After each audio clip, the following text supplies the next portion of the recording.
बिस्मिल्लाहिर्रहमानिर्रहीम अस्सलाम वालेकुम व्यूअर्स। तो कैसे हैं आप? अल्लाह की फजलो करम से आप लोगों की दुआओं से अल्हम्दुलिल्लाह बिल्कुल ठीक। और दुआ करती हूँ कि अल्लाह ताला हम सबको बिल्कुल ठीक रखे, खुश रखे, आबाद रखे, आजमाइशों से बचाए, बीमारी से बचाए, आमीन। तो आज जो है ना, हम लोग बनाएंगे मज़ेदार सी सिंपल सी क्रिस्पी सी फ्रेंच फ्राइज़। तो बच्चों का ना आलू की फ़्राइज़ खाने का दिल चाह रहा था, और हमें ना काफ़ी दिन हो गए थे कि फ़्राइज़ नहीं बनाई। और सर्दी में फ्राई चीज़ों का होना ज़रूरी तो नहीं, लेकिन मज़ा बहुत आता है। हो जाए तो ना कोई नहीं करता, और इसी तरह से बच्चे जो है ना बहुत ज़्यादा पसंद कर। मेरी ये कोशिश होती है कि बच्चे जो भी चीज़ डिमांड कर रहे हैं ना, वो घर में ही उनको तैयार करके दी जाए। बल्कि मैं सभी को यही कहना चाहती हूँ कि जब भी बच्चे कुछ भी डिमांड करते हैं, तो आप लोगों ने यही कोशिश करनी है कि आप घर में उन्हें तैयार करके दें, ताकि बच्चे जो है ना वो तरह तरह के जर्म से बच सकें। खैर, मैंने जल्दी से आलू पकड़े और साफ़ करना शुरू। इसी बहाने मोहम्मद साहब जो है ना आग के पास आके बैठ के, ऐसे बच्चे कहाँ आग के पास आके बैठते हैं। बच्चे तो इतने बिजी हुए होते हैं और इतने मसरूफ़ होते हैं अपने खेलों में कि उन्हें पता ही नहीं होता कि ठंड है या नहीं है। तो बस ठंड से इनको बहाने से ही बचाना पड़ता है। तो मैंने भी इसे आज ये ड्रामा लगाया था पान कार्ड के कि पास हूँ। अगर आप चूल्हे के पास बैठ जाओगे ना, तो फिर मैं मम्मी साहब आपको के फ्राइज़ जूते बना के सर दूँगी। पैंट ले जैसे यार। कि फ्राइज़ तो मैंने वैसे भी बनानी थी, लेकिन आ रही इसके साथ मैंने पक्का ड्रामा अरे भी लगा आ रही दिया। तो है बस इतने में मोहम्मद साहब जो है ना वो बैठ गया, और पैंट उतने आ रही है उसके बस बाद मोहम्मद साहब उठा नहीं, क्योंकि बच्चों की और मोहम्मद साहब की तो वैसे ही फेवरेट है जी फ्राइज़। उसके बाद जल्दी से मैंने कढ़ाई चूल्हे पे चढ़ाई, आलू को मैं साथ-साथ साफ़ करती गई, और साथ-साथ जो है ना मुझे सारी काम जो है ना वाइंड अप करने थे। आग जला ली थी ताकि हीट भी हो जाए थोड़ा, और बच्चे जो है ना पुरसुकून तरीके से हीट से फ़ायदा उठा सकें। ख़ैर, उसके बाद जल्दी से ये जो घी है ना, इसने बहुत सताया मुझे, बहुत सताया। जब भी मैं इसको पकड़ती हूँ ना, ये कभी निकलता नहीं है, कभी इसका ढक्कन नहीं उतरता। तो बस जी, अब मैंने सोच लिया कि दोबारा कभी नहीं। मैं पहले ही घी से बहुत डरती हूँ और हाँ, इस घी ने तो और भी ज़्यादा मुझे डरा दिया। ख़ैर, उसके बाद मैंने जल्दी से घी को हाँ पास चूल्हे पे चढ़ा दिया था ताकि वो मेल्ट होता चले, और साथ-साथ में जल्दी से जो है ना वो कटिंग करना शुरू हो गई। आलू की फ्राइज़ बना लेते हैं। तो बस जी, फटाफट से बनाएँगे आलू की फ्राइज़, और आलू की फ्राइज़ जितनी क्रंची हो ना, उतनी ही ज़्यादा पसंद की जाती हैं, और उतना ही ज़्यादा अच्छा ज़ायका आता है, सभी को मज़ा आता है।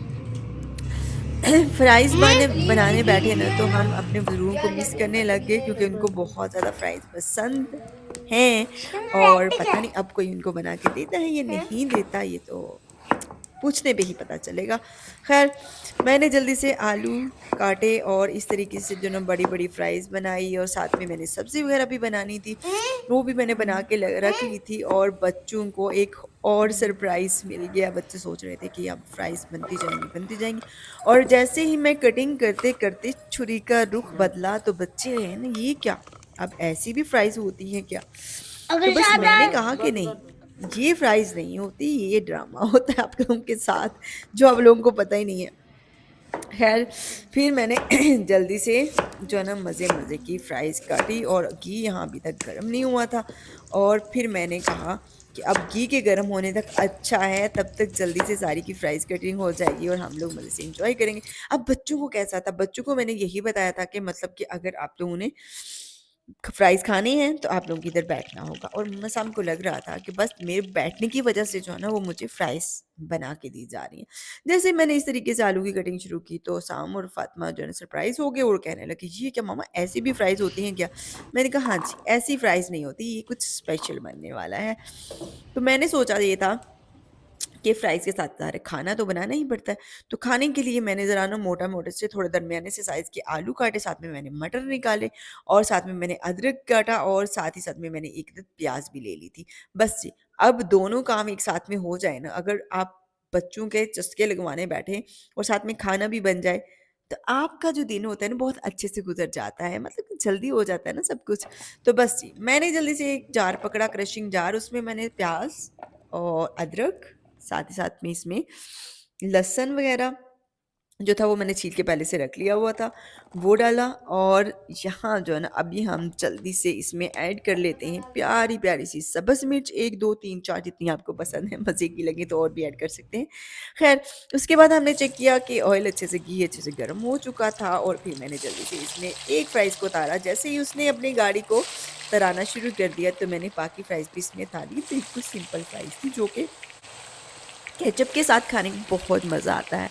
और मुझे ना पर्सनली तौर पे जो बाज़ार की केचप है वो बिल्कुल भी पसंद नहीं है। हमेशा मैं क्या होता है कि मैंने घर में केचप तैयार करती हूँ, फिर उसी से खाने का मज़ा आता है मुझे, और बाज़ार की केचप बिल्कुल भी पसंद नहीं करती। लेकिन अब सीज़न कुछ इस तरह से चल रहा था ठंड का कि बिल्कुल भी कुछ मूड नहीं होता था बाहर निकलने का बिस्तर से, तो ख़ैर मैंने केचप नहीं बनाई और केचप ख़त्म थी। अब मैं ये सोच आती कि चलें बच्चों को जो है ना मैंने केचप बाज़ार से मँगवा के दी।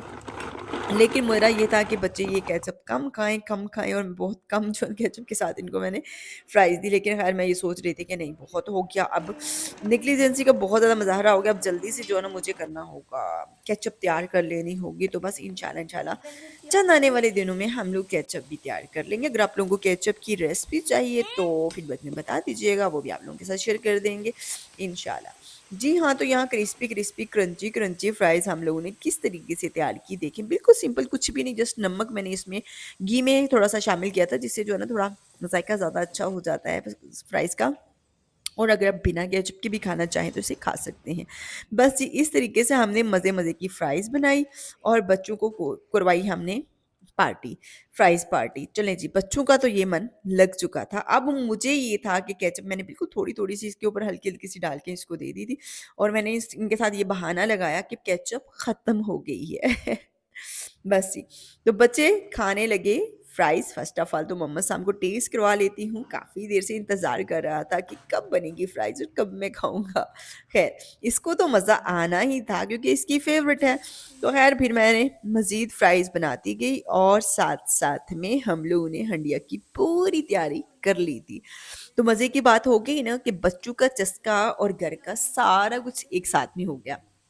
सबसे मुश्किल काम ना लगता है कि खाना बनाना। ख़ैर सर्दी में तो नहीं लगता होगा, मुझे लगता है कि सर्दियों में नहीं लगना चाहिए क्योंकि सर्दियों में तो आग के पास बैठने का मज़ा आता है ना।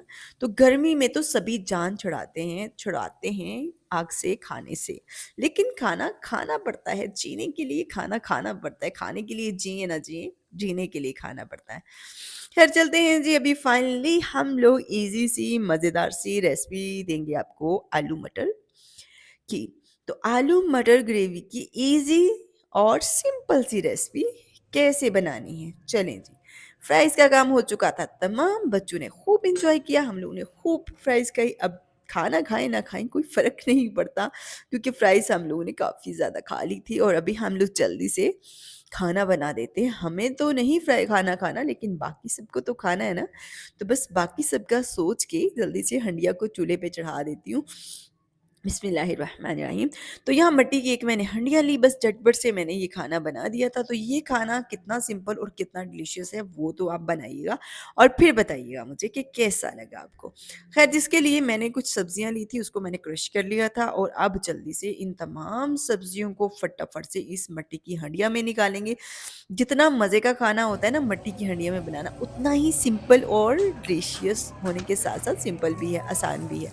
खैर जल्दी से मैंने इसमें थोड़ा-सा वही गरमा-गरम ऑयल डाल दिया जो फ्राइज़ के था और यहाँ इन तमाम सब्जियों को मैंने थोड़ा भून लिया था। जैसे मैंने इनको थोड़ा भून लिया उसके बाद मैंने जल्दी से इसमें आलू डाल लिए। ये जो आलू बच्चे पूछ रहे थे ना जिसका, ये फ्राइज़ इस शेप की भी होती हैं क्या मम्मा? तो मैंने कहा नहीं। उसके बाद मैंने मटर निकाल के रखे, वो भी इसमें ऐड कर दिए। अब ये जो सब्ज़ी थी ना, इसी के साथ इसमें मैंने टमाटर भी ऐड कर दिया। चलते हैं जी जल्दी से इसमें हस्बे ज़ायक़ा नमक भी ऐड कर देते हैं। जी हाँ, तो चम्मच चलाते हुए इसको करते हैं मिक्स ताकि नमक जो है ना तमाम सब्जियों को लग जाए और हमारे दम आलू मटर की ये सब्जी हो जाए फटाफट से तैयार। मट्टी की हंडिया को बस गर्म करने तक की देर होती है, उसके बाद खाना तो खुद ब खुद पकता चलता है और फिर वो खाना इतना टेस्टफुल होता है, इतना डिलीशियस होता है कि दिल करता है, दिल चाहता है कुछ और खाना चाहिए। पेट में स्पेस रहे ना रहे, खाने में आँखों में स्पेस रहती है। उसके बाद थोड़ा-सा मैंने इसमें पानी ऐड कर दिया है। अब हम इसे पकने देंगे। किस तरीके से इसे आपने पकाना है, आपने इसको थोड़ा दम पे यानी कि स्टीम पे पकाना है। तो बस जी कवर कर दीजिएगा और हल्की आँच पे रख दीजिएगा। हल्की आँच पे इसे पकने दिया, उसके बाद मैंने ढक्कन हटाया। आएँ देखते हैं जी कहाँ तक पहुँचे ये आलू और मटर। तो फाइनली ऑलमोस्ट 80% जो है ना आलू कुक हो चुका था, बस थोड़ा ही मज़ीद इसको टाइम चाहिए था। फिर मैंने फटाफट से बनाया मसालों को, जिसमें मैंने सबसे पहले इसमें ऐड कर दिया हल्दी पाउडर और फिर मैंने जल्दी से इसमें भलाया गरम मसाले को। तो मिक्स गरम मसाला क्रश करके मैंने रखा, बस जी वो भी 1 चमची ऐड कर दिया। इसके साथ-साथ चलते हैं जी, अभी बनाते हैं फटाफट से सुरख मिर्च को। तो ये कुछ मसाले थे जो इसमें जाने थे बस। उसके बाद चम्मच चलाएँ, इसको थोड़ा भूनें और फिर इसको दोबारा से पकने देंगे यहाँ तक कि आलू भी पक जाएँ और मटर भी हो जाए नरम। मैंने इसे कवर कर दिया और मैंने जल्दी से बना लिया प्यारे-प्यारे से सब्ज़ धनिये को। अभी मैं जल्दी से सब्ज़ धनिया को साफ़ कर लेती हूँ। ये सब्ज़ धनिया जो है ना मुझे 4 दिन हो गए तोड़े हुए, और अभी तक फ्रेश का फ्रेश है। फ्रेश तो रहेगा ना, जब इतनी ठंड होगी तो चीज़ें तो एकदम फ्रेश ही रहेंगी। यहाँ इंसान फ्रेश हुए पड़े हैं तो सब्ज़ी की क्या ही बात होगी। ख़ैर फिर मैंने इसको थोड़ा मोटा-छोटा जैसा भी आया मैंने इसको काट दिया। यहाँ देख सकते हैं सब्ज़ी हमने काट ली थी, फिर मैंने ढक्कन को हटाया, इसमें थोड़ा धनिया भी ऐड कर दिया और फाइनली हमारा मज़ेदार सा लाजवाब सा खाना जो है ना वो चंद ही मिनटों में तैयार हो गया था, जो कि रस मिसला सा था, बहुत ही ज़्यादा टेस्टफुल था और बिल्कुल सिंपल था। तो ऐसे खाने अगर आप नहीं बनाते तो ज़रूर बनाइएगा, और अगर आपको बनाने नहीं आते तो देसी कड़ा टिप्स एंड व्लॉग पे आएँ, सब्सक्राइब करें, बेल आइकन को प्रेस कर लीजिएगा ताकि बिना इंतज़ार के आपके पास पहुँचती रहें डेली बेस पे मज़े-मज़े की लाजवाब सी सिंपल सी रेसिपी। आई होप सो कि आज की ये रूटीन आप सबको बहुत पसंद आएगी, आप सब बहुत अच्छा फीडबैक देंगे। इसी के साथ मुझे इजाज़त दीजिए, अपना ख्याल रखिए, अपने घर वालों का ख्याल रखिएगा। खुश रहें, आबाद रहें, हँसते रहें, मुस्कुराते रहें, ढेर सारी दुआओं के साथ हम बोलते हैं आपको अल्लाह हाफ़िज़।